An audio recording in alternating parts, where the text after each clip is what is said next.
Good morning, everyone. Yesterday was the deadline for the mesh current analysis homework, but due to the slightly longer quiz time on Monday, we weren't able to get into that. So let's start with questions on mesh current analysis. How many of you have finished submission, first of all?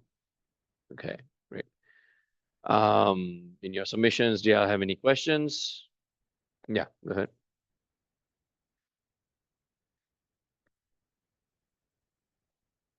Mm-hmm. All right.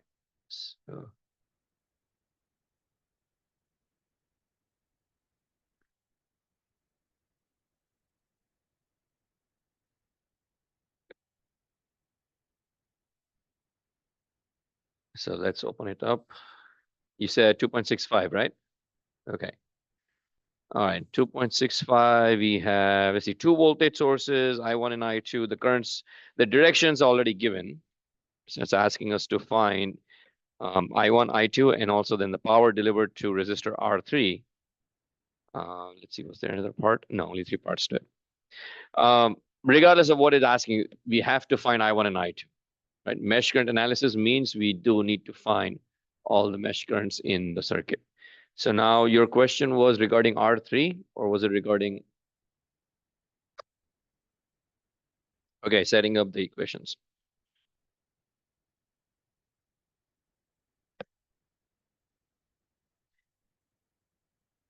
Okay, I think I understand the question. So let's do this. Let's copy the image, go to the lecture notes.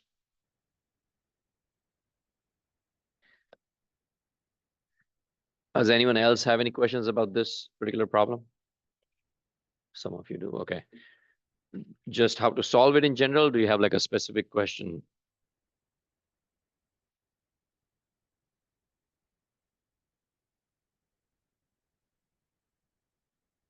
Yes. Yeah, this question being asked is, how do we determine the current direction for the mesh currents? Completely arbitrarily, it's an assumed assumption made on our part. No, there's no advantages either way. It's still the same. Typically, what I do is I just take everything clockwise, unless there's a current source in there. If there's a current source in there within the counterclockwise direction matches up with that current source, then I would just take counterclockwise. Makes things easier. Other than that, there's no advantage or disadvantage with clockwise or counterclockwise. Any other questions that I can answer while we're going through? Yes.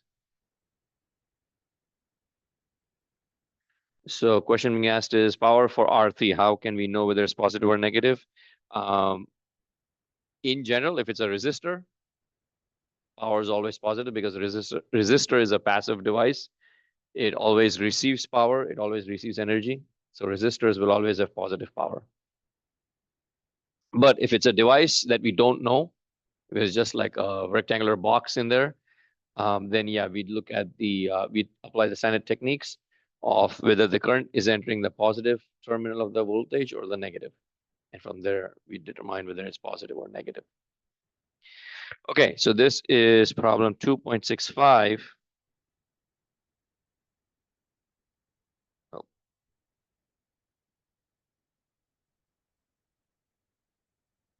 And this is what, homework?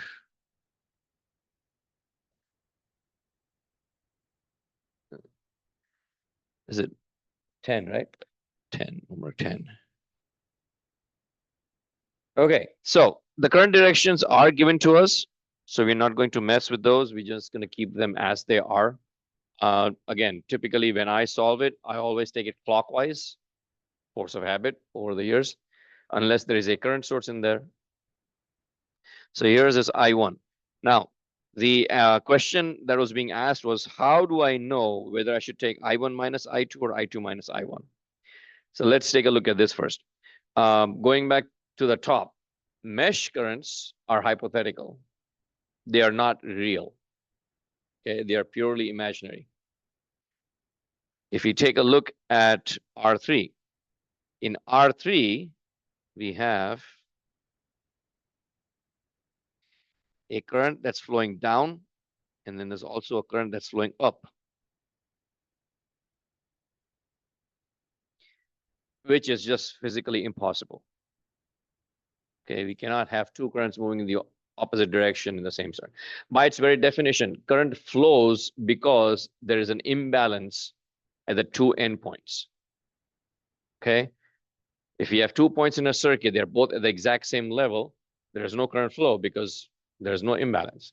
If one end is higher, meaning if this end is more positive than the other one, then current flows from plus to minus in this direction. And if this point is higher, to my left hand, then the current flows from, again, from plus to minus, going downwards in this direction. So by its very definition, by its very physical definition, two currents cannot exist in the same branch. So mesh currents are purely hypothetical. They're not real. But as a means of learning this technique, let's treat them as if they were two separate currents, right? And so we have I1 coming down, I2 going up. What is the polarity of the voltage due to I1? So on the left-hand side of resistor R3, is it plus on the top or is it minus on the top? So we have plus here, minus here. How about I2? Plus in the top or minus in the top? You got minus. Now, if we take that and we apply KVL, again, apply KVL in the manner that you're accustomed to. And you apply KVL, you can sum up the voltages in a clockwise manner, or you can sum them up in a counterclockwise manner. It does not really matter, right? So if you write your KVL, and I'm going to write the way I'm accustomed to, I'm going to write, let's see, I have 20 volts, then we have VR1, then we have two voltages for VR3. So let's call this mesh 1, let's call this mesh 2. So mesh 1 KVL, I have 20, I have VR1, I have VR3, two voltages for VR3, right? Because two mesh currents. And then I'm going to say equal to 0. For me, I apply KVL in this manner. So it's minus, plus, plus, and the second one is minus. This is for mesh 1.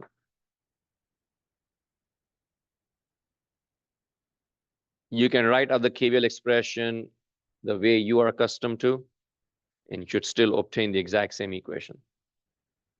Okay.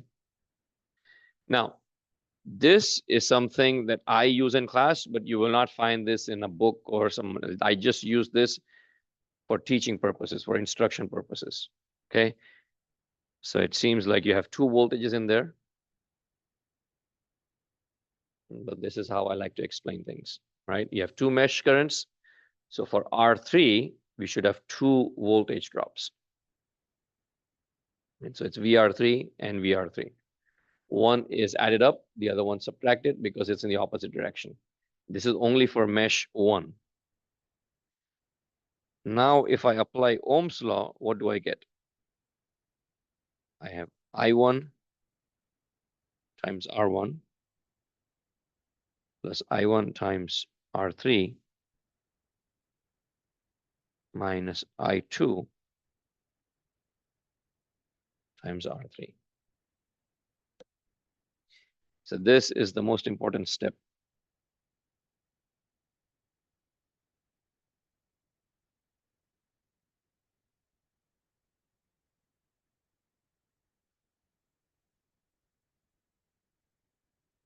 Does that make sense to everyone? Let me know if you have any questions.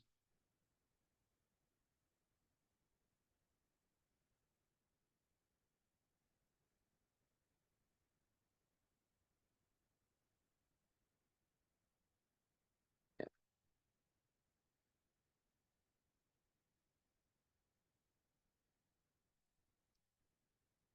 So this method is the same. Well, the I1 minus I2 comes from this. So I just, again, as I said, the technique is the same. I'm just breaking down the steps so that students are able to see where it comes from.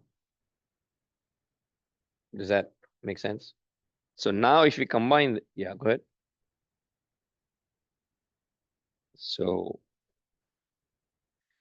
you got I1 times R1, actually. So this becomes I1 times R1 plus I1 minus I2 times R3 equals 20. That is my equation from mesh 1. If I apply KVL to mesh 2, it will not be I1 minus I2.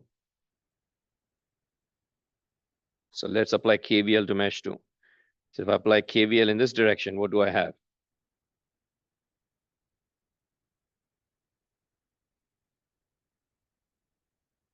I have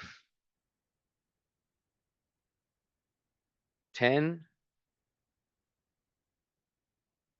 VR2 and VR3. Again, this would be minus 10 plus VR2. Sorry, VR3, there are two of them. Plus VR3 and minus VR3. But this time, when I apply Ohm's law, I'm going to get I2 times R2 plus I2 times R3 minus I1 times R3 equals 0. When you apply KVL, again, you're summing up with it in that same mesh, I2 will be positive, I1 will be negative. And hence, for mesh 2, we now obtain I2 minus I1.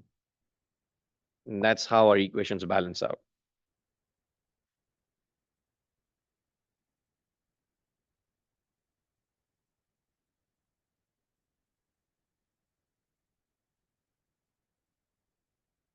Did you have the exact same equation for the second mesh also? You had a different one?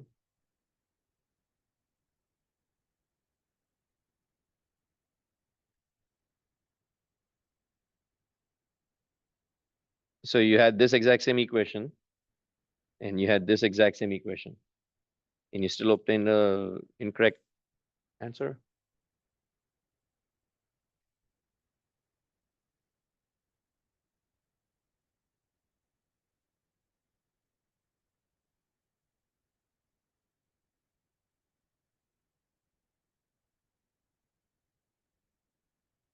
Did anybody else have the same, any similar issue? Did anyone else have issues with entering their answers?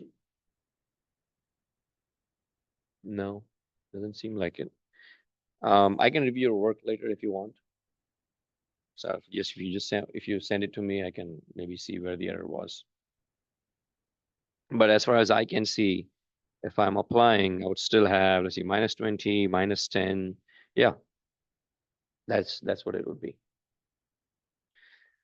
Now, here's the reason why the direction does not matter. Let's say instead of choosing two clockwise directions, I choose I1 going clockwise and I2 going counterclockwise. My equation for the first mesh, for M1, would be minus 20 plus I1 R1. And this would be I1 R3 plus I2 R3.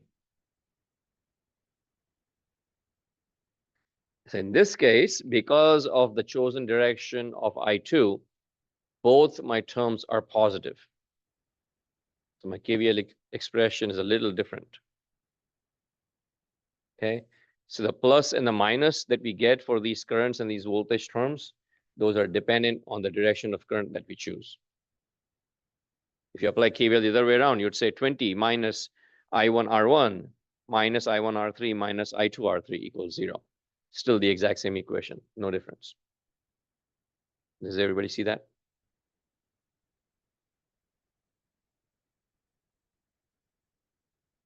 And then if I apply KVL for mesh 2, I will get minus 10,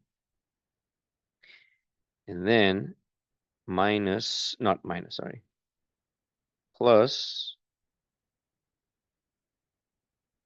I2R2. This would be minus I2R3 and minus I1R3. So now I'm summing up against. So in the first one, I had I1 minus I2, and then I2 minus I1, the two equations. In the second one, I have I1 plus I2. And then for mesh 2, I would have minus I1 minus I2. So whether you solve it using the equations on the left or whether you solve it using equations on the right, your answers should turn out to be the same. And that's why your current directions do not matter. As long as you're consistent with your assumptions from the beginning to the end of your analysis, your answers will work out. We cannot change our assumptions halfway through our solution. Okay? We have to stick with our assumptions all the way to the end. Okay, let's take a pause. Let me know if you have any questions.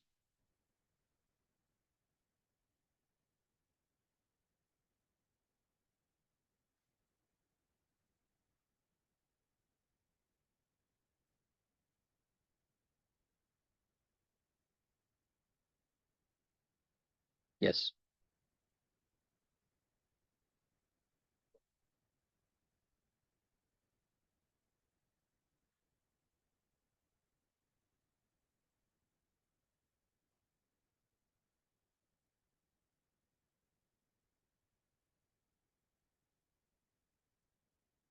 No. So if I'm, so question being asked is about these two, right? So it's the way I apply KVL. So if I have voltages like this going around the loop and I'm summing up in a clockwise manner, this is simply how I'm summing up the voltages. It has nothing to do with the mesh current, okay? So I have 4 voltages and I'm starting from this point. I'm adding up the voltages as I go around the loop and I end up back at this point. So when I'm encountering the minus sign first. So I write down minus 20 plus VR1 plus VR3. If I was summing up in this direction, I would write down minus VR3 minus VR1 plus 20 is equal to 0. Still the same equation. When I go to the second one,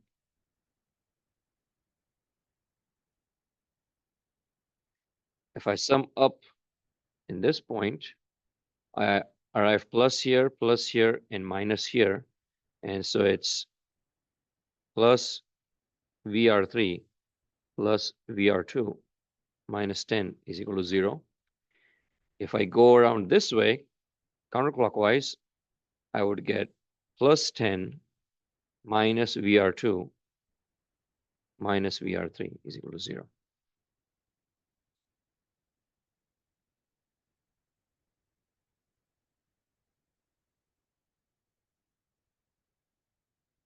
This one?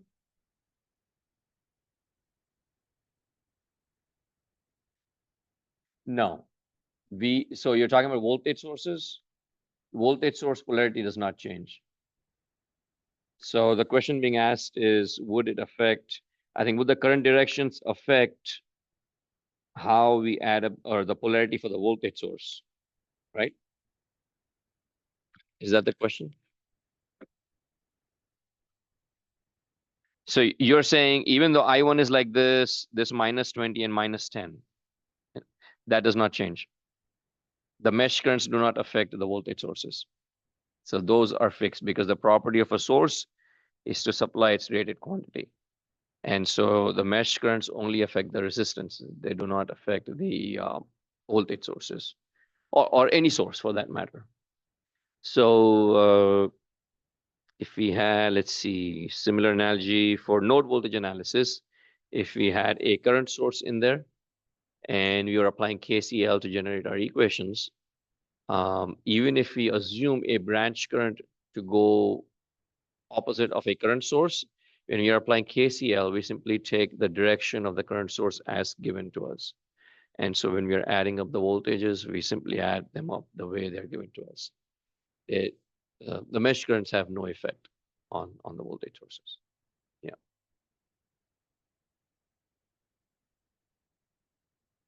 Any other questions regarding this problem?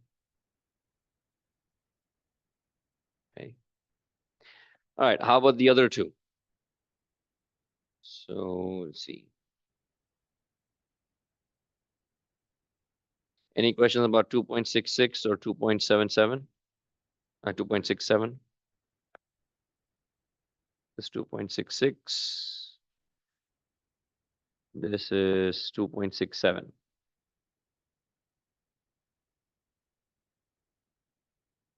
Yes.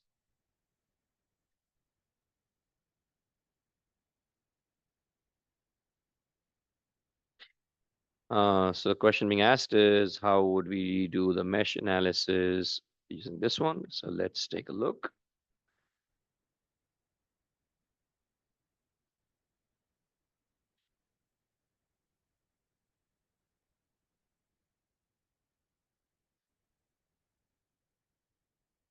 So having current sources in mesh current analysis is actually helpful because we automatically have an answer for our mesh current. So this is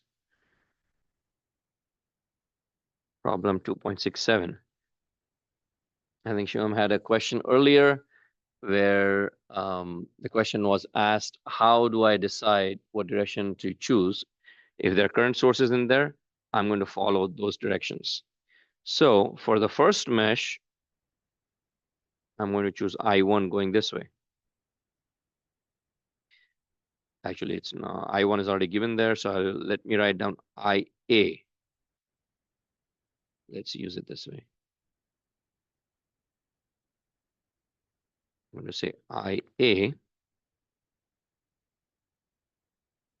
Let's call this IB.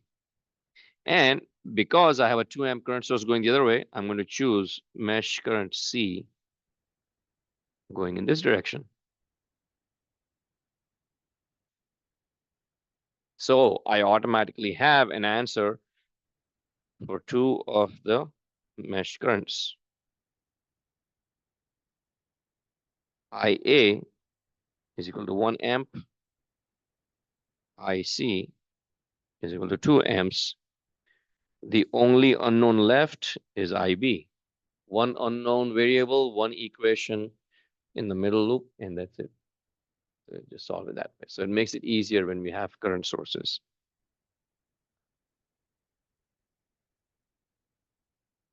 And now if it's a shared branch, then we write an equation in terms of the two mesh currents. So if a current source is shared between two branches, then we can write the current source value as a difference of the two meshes.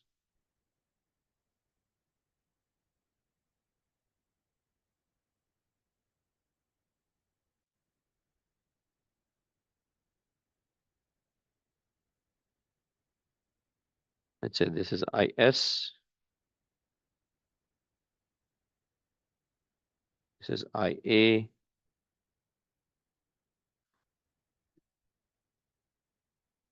This is IB. I can write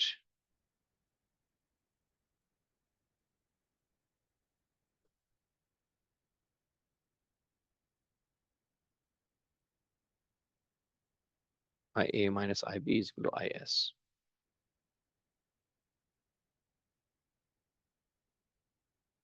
That's like similar to the equations we write for node voltage analysis. If we have a voltage source in there, we can write V1 minus V2 is equal to VS. And so again, voltage sources are helpful in node voltage analysis, and mesh current, and current sources are helpful when you're doing mesh current analysis. All right, let's take a pause. Let me know if you have any questions regarding these problems.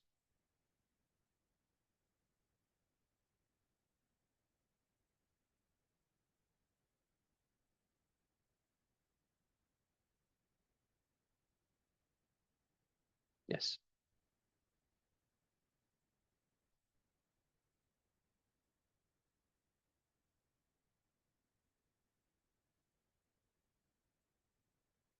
So for 2.66, let's see, this one, right? 2.66.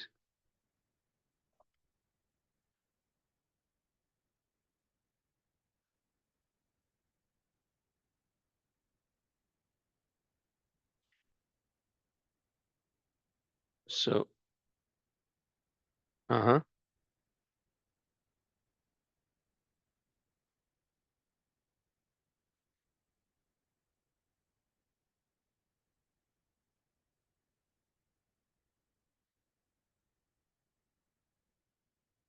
Yeah.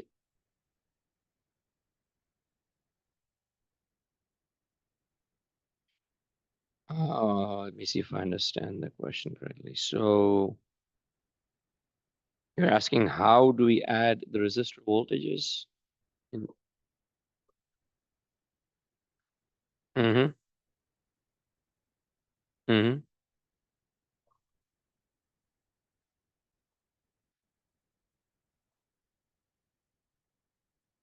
No, we can ignore V1 in that case because KVL, when we write the KVL expression, it has nothing to do with V1 at the moment. We're simply looking at, so we have, let's say we have a mesh current that's flowing clockwise in there, but because it's a shared branch, we have, let's name three of them, IA, IB, IC.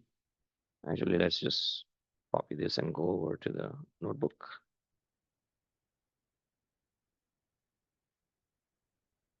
All right, 2.66.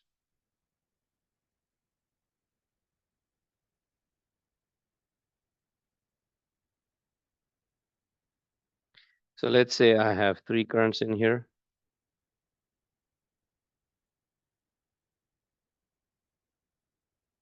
IA,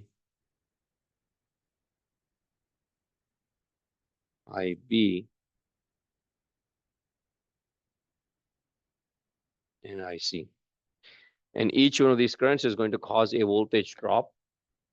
And so I'm going to add those voltages, not V1. Okay, so the idea behind this technique is that mesh currents, again, are hypothetical. They have nothing, well, I wouldn't say nothing. They are, they do not exist in real life. And so when we are adding the KVL, we're applying KVL for those mesh currents. We only look at the voltages that are appearing due to those mesh currents. And then once we are done with our solution and we find a value for the mesh currents, then we can go back and find VR3. VR3, depending on the value for IA and IB, VR3 could be positive at the top or could be negative at the top.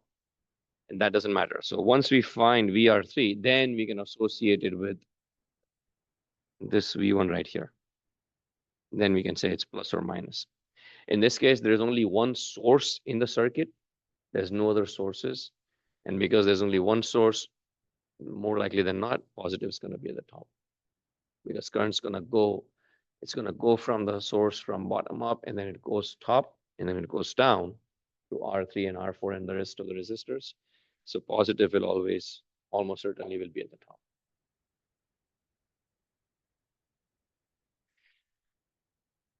Okay, yes,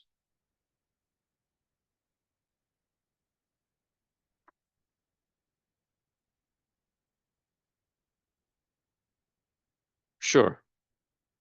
So the question being asked is, once we have the mesh currents, how do you find the real currents?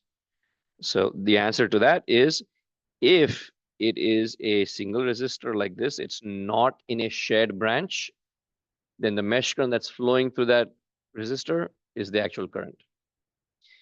However, if I wish to find current for IR3, IR3 is in a shared branch, and so the current for that will be IA minus IB. It'll be the difference of the two currents because they are both currents are going in the opposite direction. If IA is larger than IB, it'll be IA minus IB. If IB is larger than IA, then it would be IB minus IA.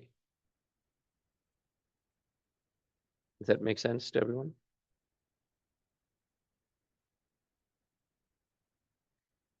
So if at the end of the analysis, it turns out IA is 2 amps and IB is 3 amps, then it would be the difference of the two, 3 minus 2, 1 amp, but it would be going upwards because IB is larger. And if it turns out IA is 3 and IB is 2, then it'd be 1 amp going down. Yeah.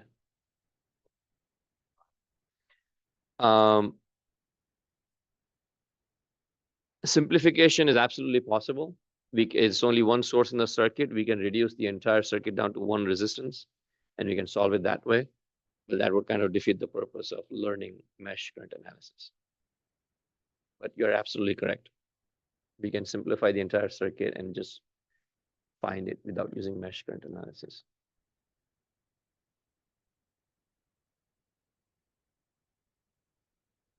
Another good question. So which formulas should we use? It depends. There's no right or wrong answer. It's like if you're working on a mechanical system and we have, nuts and bolts and screws in our system, and perhaps we have a screwdriver, perhaps we have a spanner, perhaps we have a wrench. All three of them could perhaps do the job.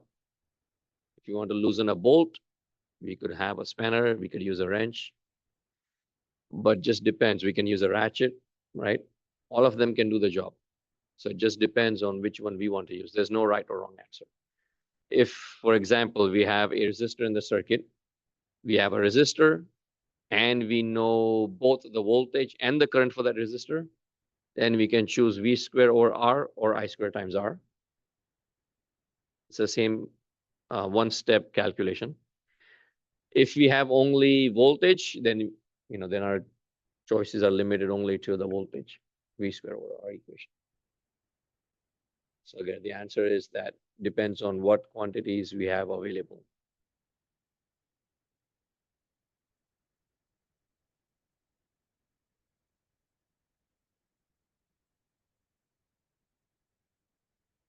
Uh-huh.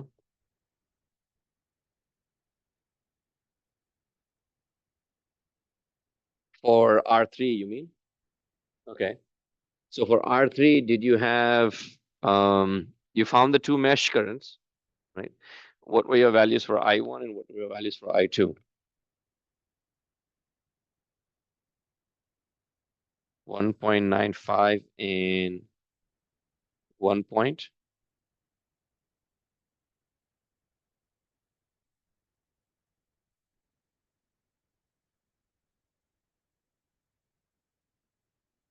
So what is the actual current flowing? Is this in amps?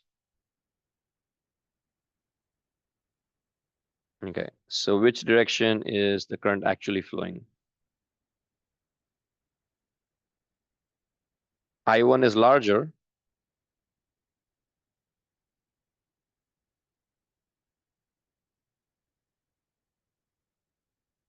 Here, we have I1 coming down, right?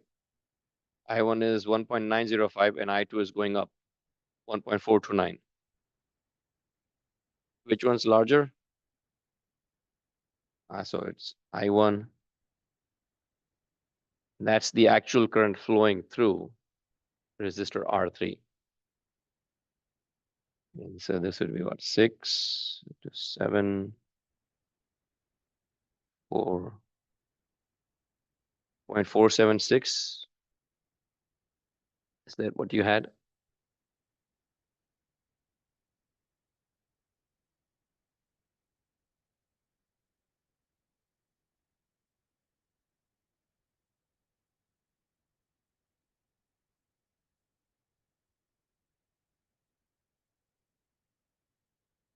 Okay.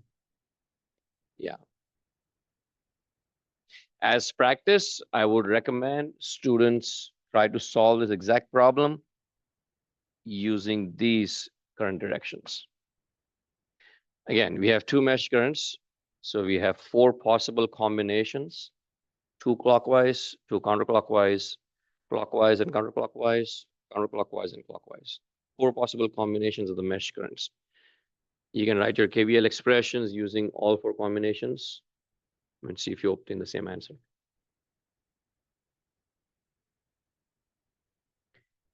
Okay, there's about 14 minutes left. Let's move to homework number 11, superposition. Superposition sounds like a fantastical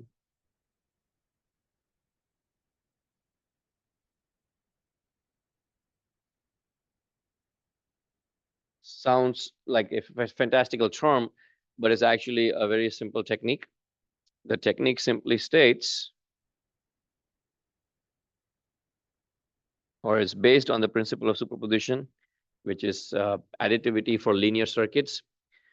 Simply stated, means that if you have multiple sources in a circuit, whether it's 2, 3, 4, 5, or 100, then the voltage or current that appears at any point in the circuit is a result of all those sources acting together. And so if you wish to analyze the circuit, if it's a linear circuit, we can break it down and analyze only one source at a time. Okay. We analyze only one source at a time. We find the voltages and the currents by analyzing the entire circuit, one source at a time. And then if we add up all of those different parts and pieces, then we get the resulting sum of that voltage. And that's what superposition principle is. So in this circuit example, which is 2.95, 2.95 and 2.97, you've already seen 2.95 before, used it for node voltage, I believe. So let me copy this.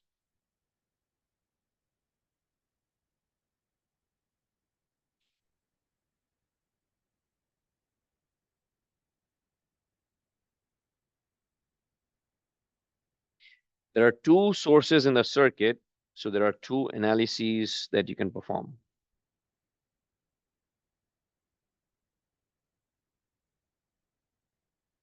How many of you are done with superposition? Well, has anyone begun superposition? Well, let's begin now. So this is homework 10 and 11.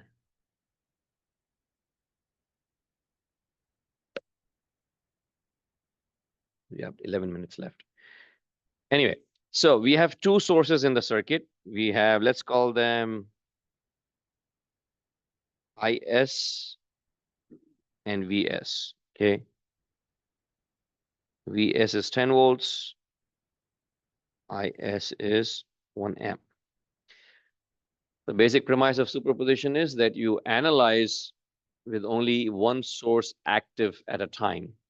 All the other sources in the circuit are reduced to 0. So if we wished to find V1 and V2, we'd have to perform an analysis with just VS, find V1 and V2.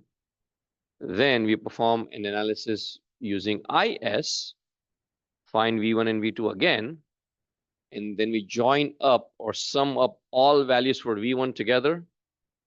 That is the actual value of V1.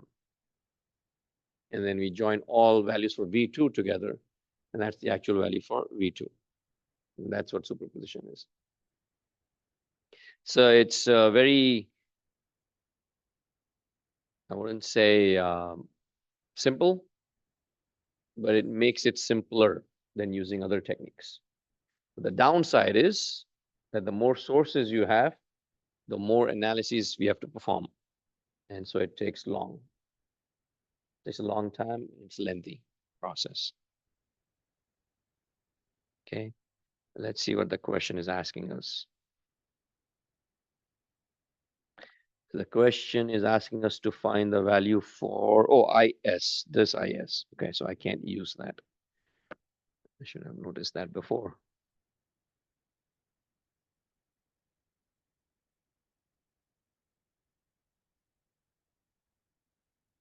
Okay, so IS is already given. So what I'm going to do is let's just call it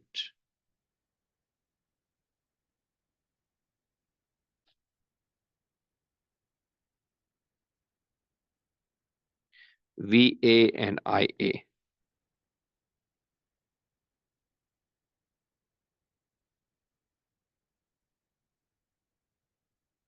Okay, voltage source is 10 volts, current source is 1 amp. So if only VA is active,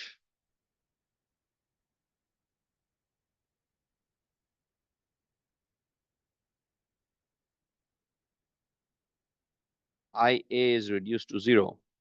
How can we reduce a current source to 0? What do we replace it with? We replace a current source with an open circuit, OC. And replacing a current source with an open circuit simply means you remove the current source from the circuit and don't put anything in its place. And so my circuit becomes or looks like this.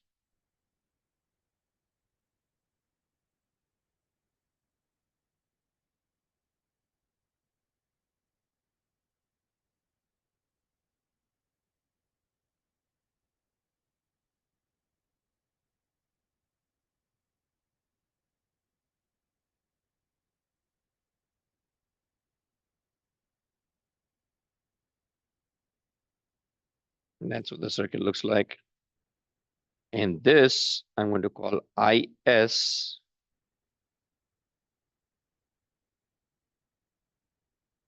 ISA. ISA. Mm, let's do IB for this. Okay, ISA. So you perform the analysis, you can see why it's simpler because now I don't have to perform any sort of, I don't have to do node voltage. I don't have to do mesh current. I can simply apply Ohm's law, KVL, KCL, or reduce the resistors down to one single resistance and just solve it that way. So I don't have to write or generate equations using using node voltage or mesh current.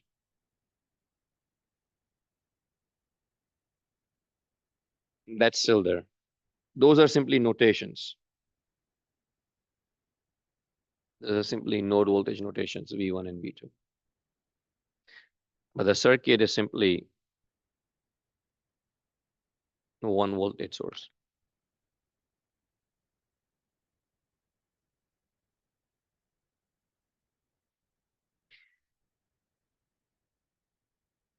And the next one, I would say, I'm calling the current source IB. IB is active and VA is reduced to 0. So the only way a voltage source can be reduced to 0 is if we replace it with a short circuit wire.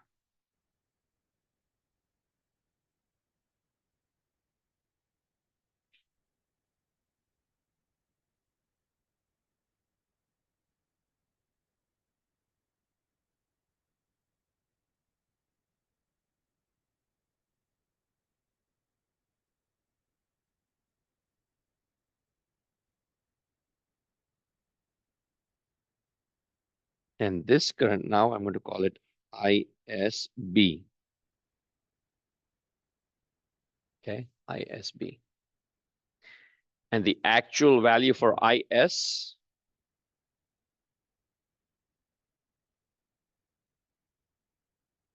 is simply ISA plus ISB. That's what it is.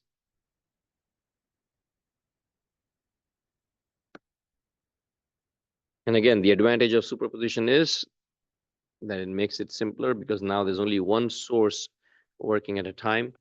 And if it's only one source in the circuit, then we can use Ohm's law, KVL, KCL to analyze our circuits. It makes it easier.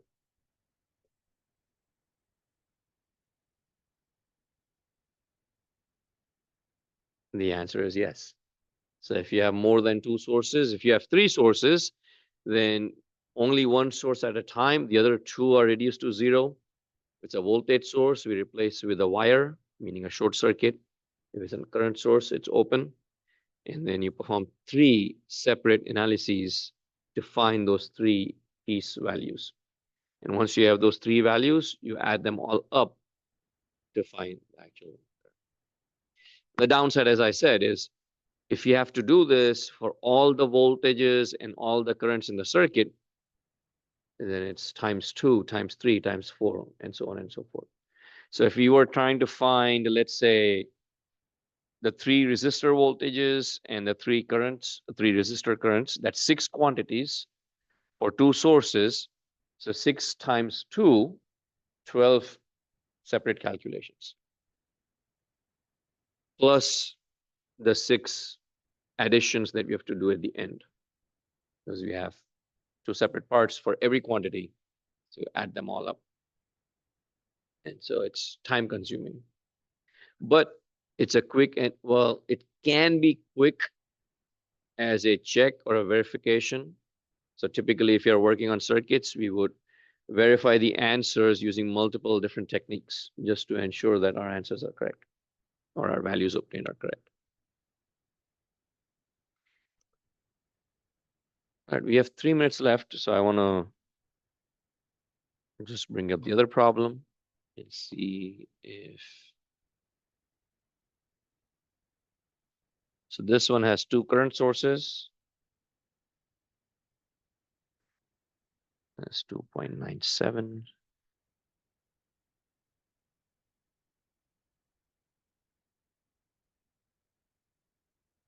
And we do the exact same thing.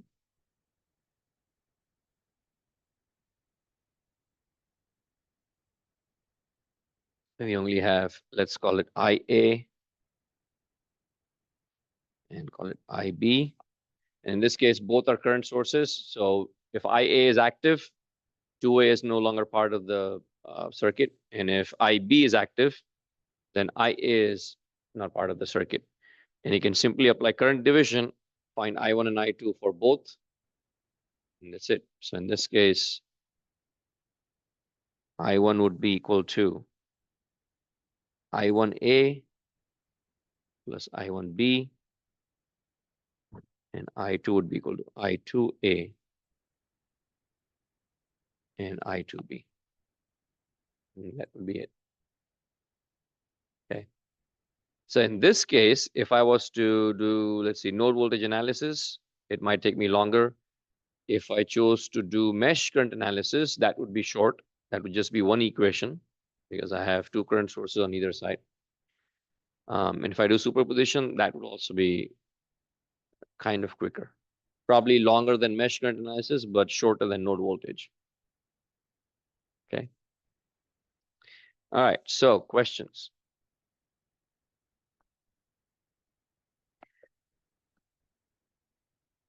All right.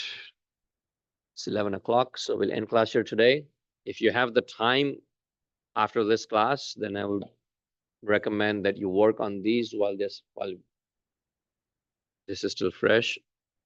And so then if you have any questions, you can reach out. All right. We'll see you on Friday for the all-important Thevenin and Norton equivalent networks. Very important topics.